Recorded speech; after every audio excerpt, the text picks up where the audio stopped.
밤거리의 어둠. 1959년 6월 18일. 홍콩의 밤거리는 끊임없이 움직이는 네온 사인과 비내음으로 뒤덮여 있었다.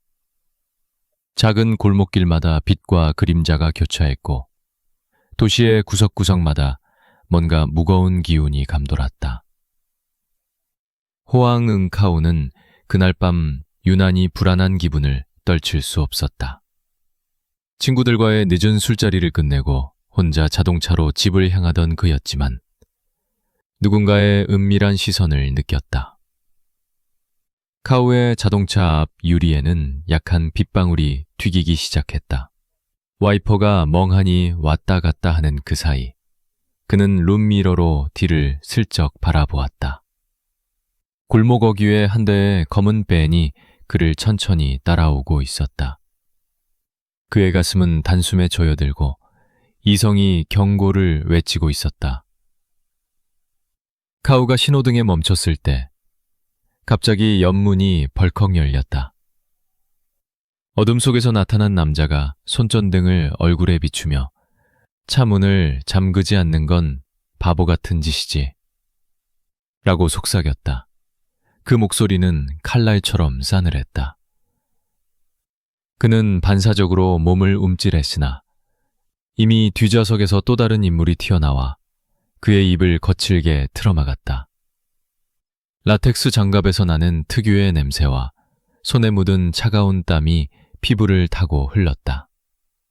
한순간 커다란 주사기가 목덜미에 꽂히는 듯한 고통이 스쳤다. 눈앞이 흐려지며 그는 점점 의식을 잃어갔다. 어둠의 틈새에서 가늘게 비집고 들어온 램프 불빛 아래 4명의 마스크를 쓴 인형이 카오를 감싸고 있었다. 누군가는 그의 심장 박동을 손목에 대고 확인했고 다른 이는 테이프로 손발을 마구잡이로 묶기 시작했다. 그의 신발 끝은 떨림에 맞춰 바닥을 긁었고 이후 차창 너머에서는 아무 소리도 들리지 않았다. 차량이 움직이기 시작하며 창밖의 도시 풍경은 뭉개진 잉크처럼 퍼졌다. 카오의 귓가에는 모종의 흐느낌 같은 소리와 기괴한 웃음소리가 반복해서 흘러들었다. 기억해, 네 잘못이야. 이건 네가 자초한 거야. 나는 속삭임이 그의 머릿속에 속삭이듯 각인되었다. 시간이 얼마나 흐른 뒤인지 알 수 없었다. 카오는 악몽에서 깨어나는 사람처럼 식은땀에 젖어 있었다.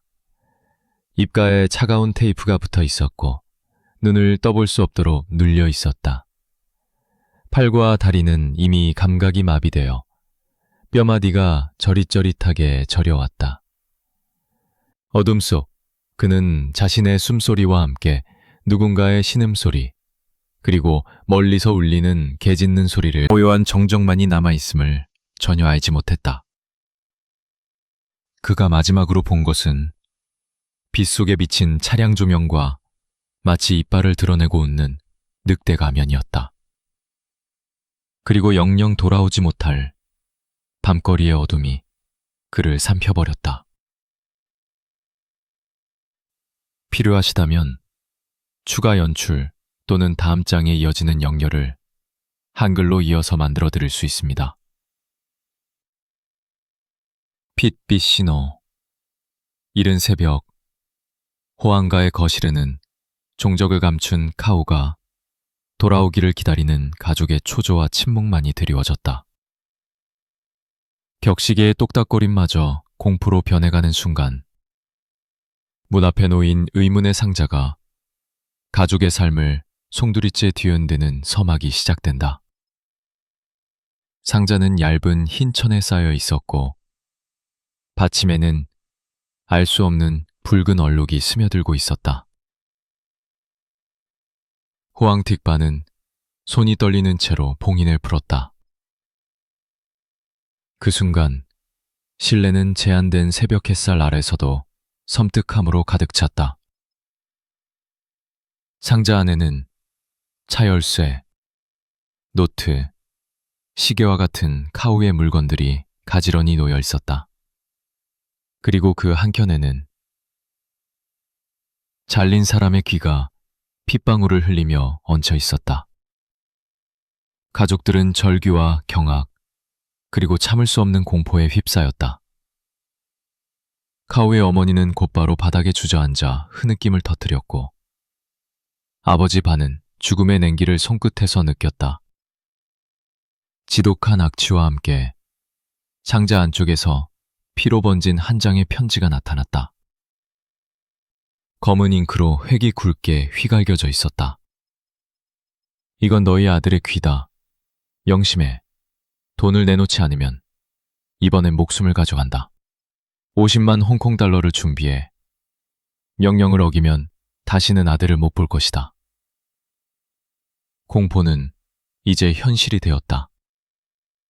집안 곳곳에 불이 켜졌고 방마다 가족들이 서성이며 카우의 이름을 불렀지만 답은 돌아오지 않았다. 누군가 창문 건너편에서 짧은 그림자를 본 것 같다고 소리쳤다. 간헐적으로 정원에서 소나무 가지가 으스스하게 흔들렸다. 마치 그 속에 범죄자가 숨어 있는 듯 모두 숨을 죽였다. 반은 침착하려 애쓰며 경찰을 불렀지만 이미 자신들이 처음부터 놀이감이었음을 깨달았다. 경찰은 집을 샅샅이 수색했으나 문틈마다, 출입문마다 작은 늑대 발자국 모양의 피 얼룩이 새겨져 있었다. 조사관은 집 주변에서 예리한 칼날 자국, 맨발의 흔적, 그리고 지하실 창문 틈새에 꽂힌 작은 종이 쪽지를 추가로 발견했다. 쪽지에는 오직 한마디. 밤이 오면 웃음소리에 모두가 떨었던 것이다. 그리고 어두운 복도 끝, 맨발로 뒤따라오는 누군가의 발걸음. 호황가는 그 어느 때보다 깊은 절망과 손에 잡히지 않는 사냥꾼의 아우라에 갇혀 있었다. 어둠 속의 협박, 호황가의 집안에는 점점 더 두터운 불안이 드리워졌다. 공기마저 무겁게 가라앉고 모든 가족이 작은 소리에도 깜짝깜짝 놀랐다. 경찰의 순찰은 늘었지만 밤마다 새어나오는 알 수 없는 기척에 모두가 한 번씩 잠에서 놀라 일어났다. 어느 어두운 밤, 모두가 겨우 잠든 시각, 복도 끝 창문 너머에서 낯선 그림자가 스르륵 스쳐갔다.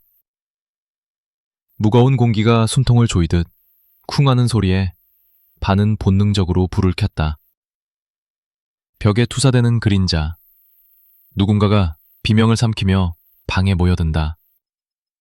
바로 그때 주방 쪽에서 차가운 금속이 바닥을 긋는 소리, 누군가 안에서 무언가를 찾고 있었다. 보디가드가 급히 달려갔으나 불빛 속에는 텅 빈 주방만이 보였다. 하지만 식탁 위에는 칼집 끝에 핏방울이 맺힌 작은 주방 칼과 또 하나의 쪽지가 있었다. 늑대가 너희와 함께한다. 도망칠 수 없다. 검은 잉크는 문양처럼 번지고 악취는 더욱 진하게 퍼졌다. 그날 이후 전화벨은 한밤중에만 울렸다. 아무 말 없는 전화, 참고 견디다 들려오는 묘한 호흡음. 또 다른 밤에는 아이 노래 같은 기괴한 소리가 들려왔다. 카오의 어린 동생은 침대 아래 어떤 그림자가 웅크리고 있는 것 같다고 울먹였다. 누이는 창밖에서 밤마다 무심히 자신을 바라보는 눈빛을 느꼈다. 경찰은 외벽을 조사하다 흙바닥에 새겨진 짐승 발자국 4개와 수풀에 매달린 동물 내장 조각을 발견했다. 벽에는 빨간색 물감으로 그려진 늑대 문양이 번지고 있었다. 하인 한 명은 새벽녘을 알리는 종이 울릴 때 뒤뜰에서 누군가 검은 망토를 두르고 서성이는 것을 목격했다. 하지만 따라 나갔을 때 짙은 안개뿐이었다.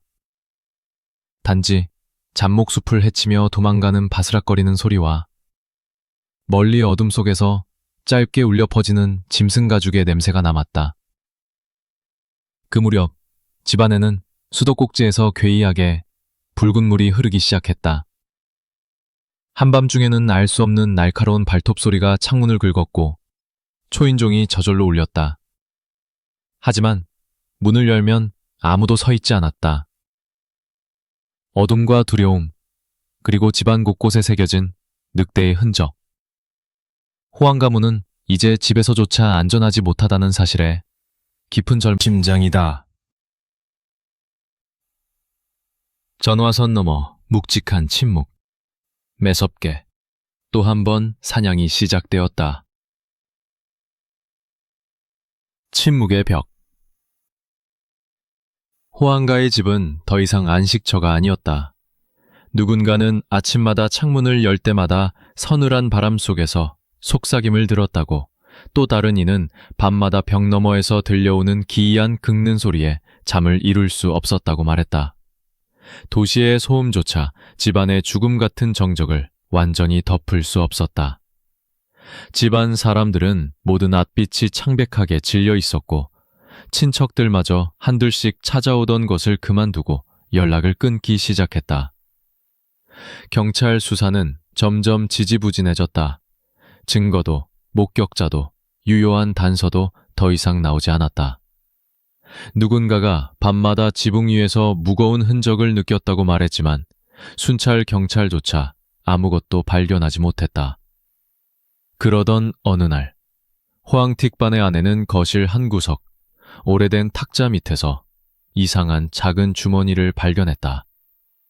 안에는 동물 뼈가 삐죽이 솟아 있었고 종이 쪼가리에 피로 그려진 늑대 발자국이 촘촘히 새겨져 있었다.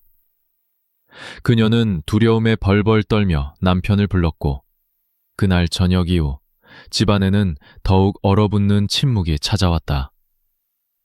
밤이 깊을수록 불길한 징조가 이어졌다. 어린 자녀는 방 안에서 누가 나를 보고 있어 라고 울었고 하인들은 곧잘 물건이 사라지거나 칠흑 같은 복도 끝에서 창백한 얼굴을 본 듯한 환영에 시달렸다.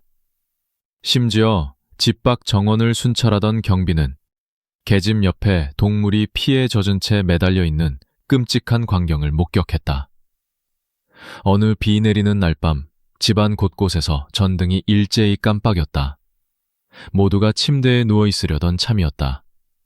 갑자기 응접실 창문 안쪽에서 한 글자가 느리게 피로 그려지듯 맺혔다. 곧 더 큰 사냥이 온다.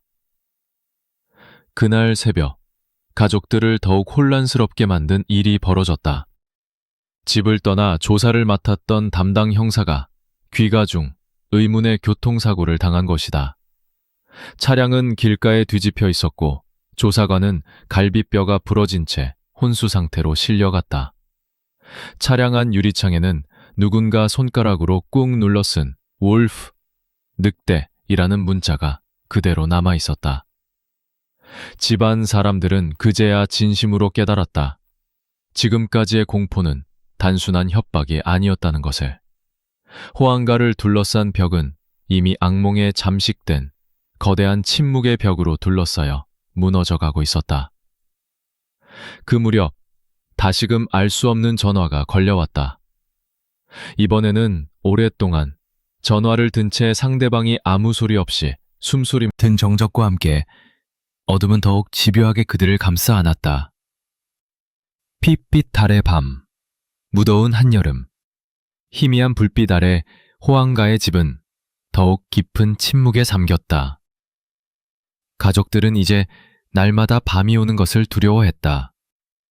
창밖을 내다보는 것조차 공포였다. 정적이 짓누르는 공기 속에서 누군가는 복도 끝에 대기하는 어둠을 끊임없이 의식하고 있었다. 그날 밤, 하늘에는 붉은 달이 걸려 있었다. 정원마저 이상할 정도로 조용했고 바람 한 점 없이 모든 것이 얼어붙은 듯했다. 자정이 가까워지자 집안 곳곳의 전등이 동시에 깜빡거렸다. 순간 전기가 나가며 거실과 부엌, 모든 방이 어둠 속에 잠겼다. 어둠에 익숙해지기도 전에 갑자기 욕실 쪽에서 무언가 쿵 떨어지는 둔탁한 소리가 들렸다. 가족 중 한 명이 촛불을 들고 조심스럽게 그곳으로 다가갔다. 문틈 아래로 스며나오는 검은 그림자, 그리고 미세하게 들리는 낮고 쉬인 신음. 욕실 문이 천천히 열렸을 때 팔이 긴 그림자가 벽에 드리워졌다. 그 순간 정체불명의 인형이 문 밖으로 튀어나와 가족의 목을 거칠게 움켜잡았다. 비명과 함께 바른 가족들이 몰려들었으나 그 인물은 민첩하게 어둠 속으로 뒤돌아 숨어버렸다. 쫓을 새도 없이 창밖으로 그림자가 사라졌다. 바닥에는 공포에 질려 떨어뜨린 촛불, 그리고 핏방울 섞인 정체불명의 늑대무늬가 남았다. 이제 가족들은 밤마다 불침번을 서기 시작했다. 서로의 손을 잡고 촛불을 함께 지켰지만 창문 바깥 어둠에선 기이한 웃음소리와 발톱 긁는 소리, 그리고 창밖에서 누군가 숨을 죽이고 지켜보는 듯한 기운이 반복적으로 감돌았다. 그 무렵 가정부는 거실 한가운데 벽돌 바닥에 핏빛으로 그려진 늑대머리 문양을 발견했다. 뭔가 새기듯 칼날로 긁힌 듯 그 악몽의 흔적은 지워지지 않았다. 사람들은 밥도 제대로 먹지 못했고 눈꺼풀 아래에는 깊은 어둠과 수면 부족, 불안이 깃들었다. 목류병에 시달리듯 한밤중에 문을 열고 나가려고 하는 가족도 생겨났다. 정원의 나무 그늘, 계집 한가운데, 심지어 담벼락 위에서까지 이상한 눈동자가 반짝였다. 밤마다 누군가가 배를 누르고 대문 앞엔 살점이 붙은 동물 사체, 그리고 협박 편지가 또다시 놓여 있었다. 곧 또 다른 피를 보게 될 것이다. 피로 그려진 언어, 끈적한 두려움의 메시지. 열흘이 지나도록 가족 누구도 밤이 오면 밖에 나가는 것을 감히 상상하지 못했다. 호안가의 저택은 이제 사냥감의 굴이 되었고 눈에 보이지 않는 늑대들은 이곳을 배회했다. 그리고 그 붉은 달이 지는 바로 핏빛 가득 그 누구도 또 무슨 공포가 닥칠지 예감조차 할 수 없었다.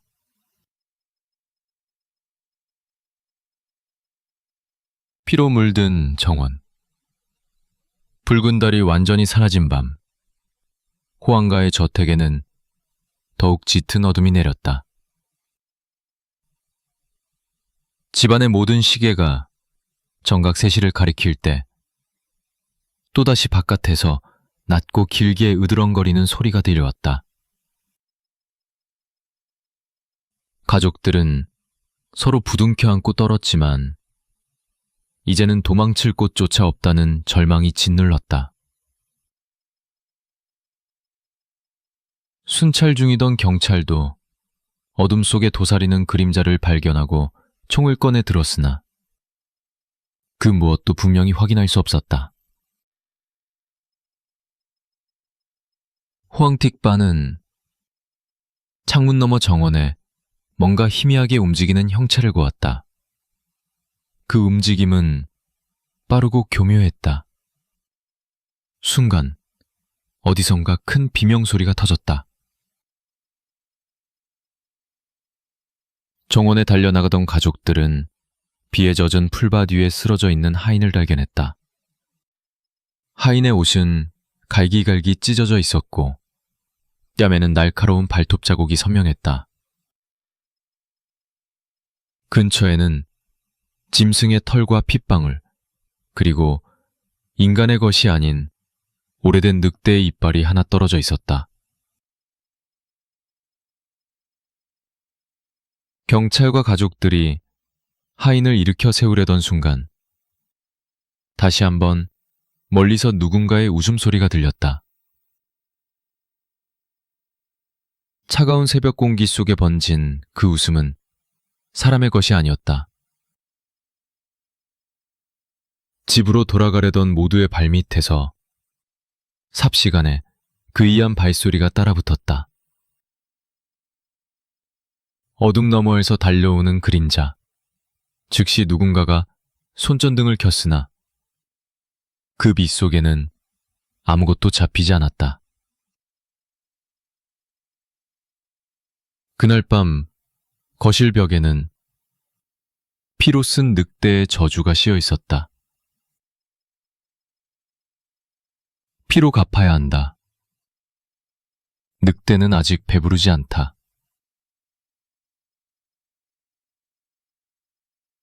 호황가의 더 어린 자녀들은 공포로 말을 잃었고 유모는 알 수 없는 환청에 시달렸다. 밤마다 옷장 속, 침대 밑, 혹은 벽장 구석에서 무엇인가 자신을 노려보는 듯한 기운이 느껴졌다. 가족의 장자인 틱바는 끝내 결심했다. 이 집에선 더는 버틸 수 없겠어. 다들 짐을 싸서 내일 아침에 떠나자고. 하지만 가족들 사이에는 슬며시 퍼지는 속삭임이 있었다. 정말 떠날 수 있을까? T의 선택. 호황가의 집에는 한 줄기 희망의 빛조차 남지 않았다. 가족들은 밤새도록 한 방에 모여 서로의 손을 꼭 붙잡고 숨죽였다. 어둠은 그들을 조용히 조여오고 창밖에서는 여전히 늑대의 눈동자가 어른거렸다. 아침이 찾아왔지만 그 누구도 안도의 한숨을 쉬지 못했다. 정원에는 핏물에 젖은 동물 사체가 또다시 놓여 있었고 그 곁에는 뜬모를 기호와 늑대라는 글자가 휘갈겨져 있었다. 가족들은 바깥으로 나갈 엄두조차 내지 못했다. 경찰은 이번에는 도심 쪽으로 수사를 확대했다. 하인들과 이웃들에게서 이상한 사람이 나타났다는 증언이 하나둘씩 모이기 시작했다. 그러나 늑대의 정체는 여전히 안개 속이었다. 그때 집안의 전화가 다시 울렸다. 이번에는 짧고 명확한 목소리였다. 오늘 밤까지 돈을 준비해. 아니면 가족 중 누군가의 생명을 가져가겠다. 호황 틱바는 극심한 고민에 시달렸다. 돈을 내놔야 끝나는 것일까? 아니면 그 대가로 더 큰 재앙이 닥칠까? 아버지는 은밀히 집안 금고를 열고 가족들과 짐을 싸기 시작했다. 모두 몸을 떨며 결의를 다졌지만 눈동자 속에는 두려움과 불안 그리고 얼룩진 슬픔이 가득했다. 해질 무렵 집안에는 알 수 없는 긴장감이 감돌았다. 저녁 식사마저 뜨뜻 미지근하게 흘러갔다. 막내는 계속해서 누군가 방 밖을 서성이는 느낌에 덜덜 떨었고 누이 동생은 밤이 오기만을 두려워했다. 밤이 내렸다. 난데없이 창문이 세게 흔들리고 어둑 너머에서 날카로운 동물의 울음소리가 울려 퍼졌다. 그 순간 벽시계가 자정을 알렸다. 그와 동시에 대문이 천천히 열렸다. 드르르. 낯선 그림자가 문턱을 넘어 집 안으로 스며들었다. 가족들은 서로를 꼭 끌어안았다.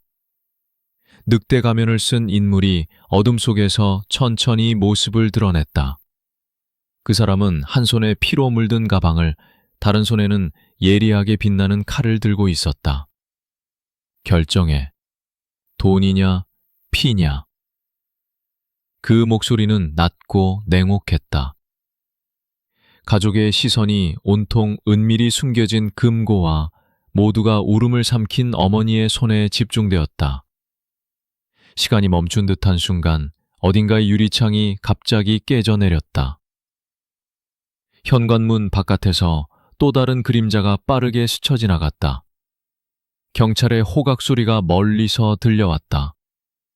잠깐의 틈, 가족들은 마지막 희망을 걸고 소리쳤다. 뒤덮었고 늑대 가면을 쓴 인물은 가방과 칼을 내던지며 소리쳤다. 움직이지 마. 소리치면 모두 끝장이야. 가족들은 두려움에 숨을 죽였다. 경찰의 호각 소리는 점점 가까워졌지만 집안은 절박한 침묵과 공포로 얼어붙었다. 가면을 쓴 인물은 틱반에게 다가가 날붙이를 목에 들이밀었다. 바로 그때 집 뒤편에서 또 다른 창문이 깨지는 소리가 들렸다. 누군가 어둠 속에서 경찰을 불렀고 집안 곳곳에서 손전등 불빛이 퍼졌다. 늑대의 그림자는 순식간에 창문 쪽으로 몸을 돌려 달아나려 했다. 경찰 2명이 거칠게 돌진하며 그를 붙잡았다.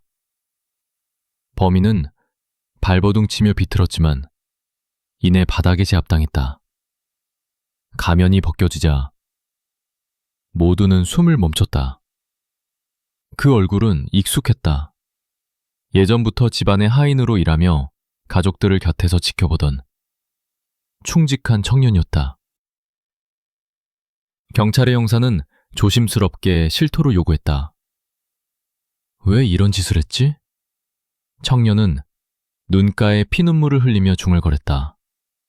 누구도, 아무도 내 고통에 귀 기울이지 않았어요. 늑대가 아니라 나는 이 집이 날 늑대로 만든 거야. 집안은 깊은 정적에 잠겼다. 충격과 슬픔, 혼란이 한꺼번에 휘몰아쳤다. 새벽녘 경찰이 범인을 연행해 간 뒤에도 호황 가문은 오랫동안 잠을 이루지 못했다. 벽과 유리창에 남은 핏자국, 두려움의 잔상들. 누구도 쉽게 마음의 평화를 되찾지 못했다. 아침 햇살이 겨우 집안을 비췄을 때 가족들은 서로의 손을 잡고 다짐했다. 이제는 서로를 외면하지 말자. 아무도 혼자 어둠 속에 두지 말자.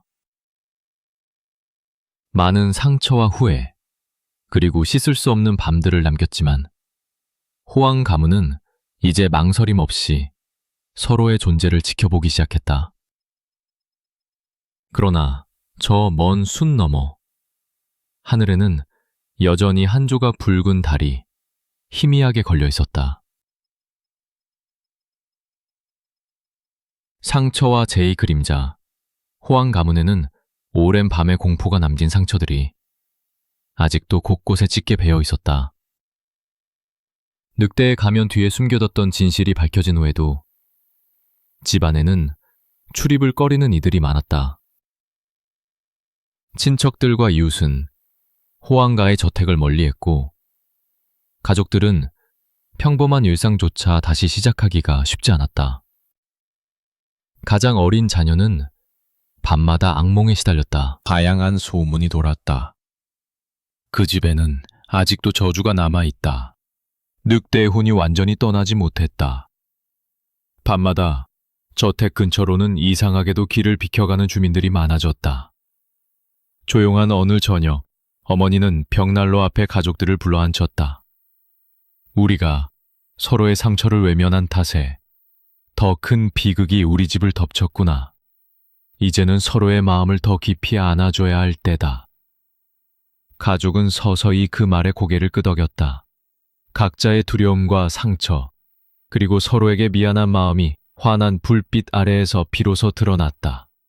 그러던 중 막내는 다시 벽장에서 낡은 인형을 발견했다. 붉은 실로 늑대라 새겨진 저주받았던 인형이다. 그 순간 집안에 미세하게 찬바람이 돌았고 누군가의 낮은 한숨이 들리는 듯했다. 틱바는 인형을 조심스럽게 집 밖 정원으로 가지고 나가 직접 작은 구덩이를 파서 흙 속에 묻었다.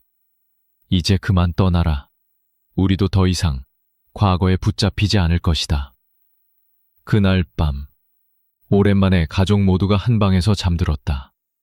창밖에는 오랜만에 별이 빛났고 숨 너머 붉은 달은 서서히 모습을 감췄다. 하지만 마을 사람들 사이에서는 아직 종종 속삭임이 들린다. 호황가의 집, 그 벽장에는 아직도 어둠의 그림자가 남아있지 않을까.